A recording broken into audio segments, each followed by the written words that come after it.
I'm Britni McDonald, and we are live here at 5. Terrifying moments in Charlotte when this fire broke out at an apartment construction site in the South Park neighborhood off Liberty Road Drive near Fairview Road just this morning. Yeah, that is very close to South Park Mall, and fire crews, well, they're still on the scene. Firefighters rescued 15 people, but they are still looking for 2 construction workers. Charlotte officials say if you have a family member who was working at the construction site and you are unable to locate them, call 911. And right now, drivers are still encouraged to avoid the South Park area altogether if you can.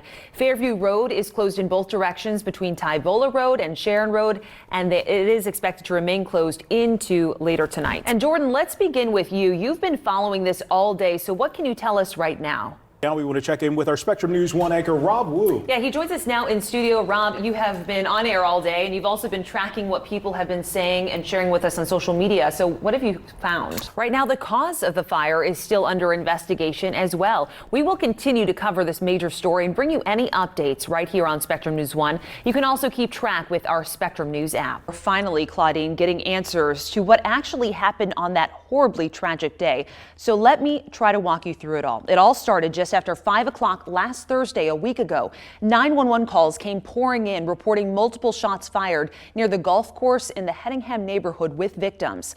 Nicole Connors was found lying on the porch of her home with her dog Sammy, both shot and killed on Sahaley Way, with her neighbor Marcelle Lynn Gardner also shot lying in the driveway of the same home. She remains in critical but stable condition. In the same neighborhood on Osprey Cove Drive, Raleigh police officer Gabriel Torres was found shot in his personal vehicle just about to leave for work. The 29-year-old had just joined RPD in March of last year. He later died at the hospital. Officers arrived within 10 minutes of those 911 calls. The caller said the shooter was running towards the Neuse River Greenway Trail with a shotgun, described as wearing camouflage. One witness actually captured a photo of him and gave it to officers to try to help. Within minutes, more calls started coming in, reporting 2 more people had been shot on the Greenway. Mary Marshall, who was just walking her dog. Susan Carnatz was out on a run. Both of them found dead. Officers across the state flooded in, canines deployed, all out to find the shooter as quickly as possible. Nearby schools and assisted living facilities all put on lockdown. RPD blasted out on social media, telling people in the area to stay in their homes and off the roads. Over an hour goes by. At about 6:40, officers find the suspect, a 15-year-old, near McConnell Oliver Drive. That's when the suspect started firing shots at officers from one of the buildings there, a barn-like structure as they call it. Officers fired back. An officer, Casey Clark, was shot, but he's fortunately doing okay. Officers were able to keep that shooter contained in the outbuilding. Several hours went by in an apparent standoff until about 9:30 p.m. when officers went in. The suspect was found inside, lying on the ground with a gunshot wound himself. He had several weapons on him, guns and knives. Officers arrested him and transported him to the hospital, where he remains in critical condition. Now, they still don't have a motive, Claudine. That's what they've told us so far. But we do know that a 16-year-old was also among the victims. His name is James Thompson. He was also found dead. Police say he may have actually been the first to be shot, and he's apparently the brother of the shooter. Now, police have not named the shooter or their connection, but we actually did get earlier this week a statement from the family of the apparent shooter, who said, "Our son Austin inflicted immeasurable pain on the Raleigh community, and they're now grieving the loss of their son James." So that tells us that they were brothers, even though police have not confirmed that yet. So obviously still more details to be coming in as the investigation continues. That report also showed too. That's right, Claudine. One of the lines in the report says that there were no connection between the shooter and many of these victims that were just found shot along the Greenway or in their homes. We spoke to the husband of one of the victims this week who lost his wife, Nicole, his dog, Sammy. They found bullet holes in their house, in their mailbox, and now he's grieving the loss of, basically his whole life, as well as all of the other victims, like you said, apparently random, senseless, no connection, now grieving the loss of their loved ones as well. And they had been married for 5 years. Yeah, it's just so many victims in this senseless mass shooting, and still a lot of questions even after this report came out, just understanding why. What is the motive? If they were brothers, what went on? And then why did he carry out the shooting, within a mile or a long Exactly stretch right. of way in that neighborhood that a lot of people say, is pretty quiet and cordial. A lot of people are friends. Yeah, Greenway, going out for a run. A lot of details to be discovered. Yeah, we have that full statement from the family of the apparent shooter on our website if you want to read the whole thing that we released to you earlier this week. Really chilling.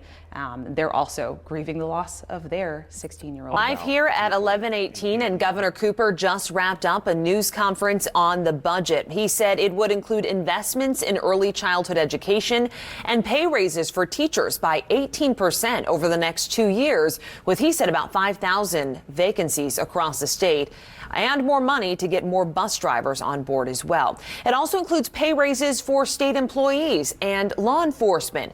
And we're live here on Spectrum News 1, just getting an update from the Charlotte Fire Department on that massive 5-alarm fire that we told you about all day yesterday in South Charlotte at an apartment complex that was under construction. We now know 2 people have died. And as you'll recall, we reported yesterday 2 construction workers were unaccounted for the entire day and night.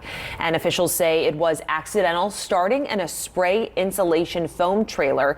Now, these buildings under construction are really vulnerable to the elements outside. And also there's no drywall in those buildings, officials say. So there's really nothing to prevent fire from spreading, which they certainly did yesterday. The plumes of smoke and fire could be seen from miles away. And Mayor Vi Lyles also identified one of the 2 victims. All right, that was Cary Police Chief Terry Salt speaking to the news at a news conference there live for us at 8:27, giving us an update on a 20 hours long standoff in an apartment unit in Cary, where at one point an 11-year-old boy was shot during a hostage situation. He was rescued earlier today, though, and is doing okay. We have some images that were sent to us by a resident we spoke to there earlier today. Many of them very shocked at this situation, just having to watch from the safety of their own homes. And then here's a look at our Chopper 11 video that we got earlier today as well, where you can see there's a pretty heavy police presence there. And again, they were there for hours all day. Now, the latest update tonight is that the man accused in this situation killed himself. The chief came out with a sympathetic message giving condolences to the family of that man, saying we need more and the means of mental health help, but wouldn't go into much more detail than that. He said he did tell the man's family tonight and that was very difficult. And he ended by saying that they were heartbroken that they were not successful today. But that situation now has ended in a suicide, according to police. We still have a reporter on the scene tonight. We'll keep you updated with any new information. All right, we've been listening to former South Carolina governor and United Nations ambassador under former President Trump, Nikki Haley, announce her bid for the presidency in 2024. We're live here at 12:14 with that message. Her message focused on a new generation to lead us into the future. The 51-year-old would follow the oldest president on record at 80 years old, Joe Biden. We're continuing our coverage on the big story of the day of former President Donald Trump's arraignment in Miami, Florida. The former president pleaded not guilty to federal charges this afternoon. He was arraigned in a Miami courtroom on 37 counts of mishandling classified documents. Shooting at a school here in Nashville, Tennessee. Nashville police released surveillance and body cam video showing the moments leading up to and during the horrific shooting that left 3 children and 3 adults dead. We want to warn you, the video is graphic. With officers going straight into the building, finding the suspect and taking that shooter down in just a matter of minutes. Spectrum News 1's Jeff Butera spoke to a CIA contractor who trains police and school staffers on how to respond to a school shooting. You can tell that he was kind of emotional there.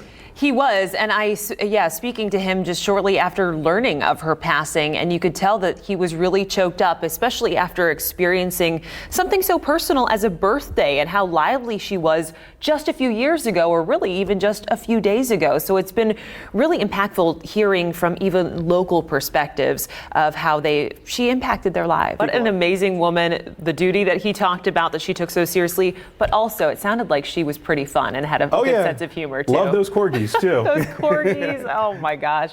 Yeah, so many stories to share in that long lifetime.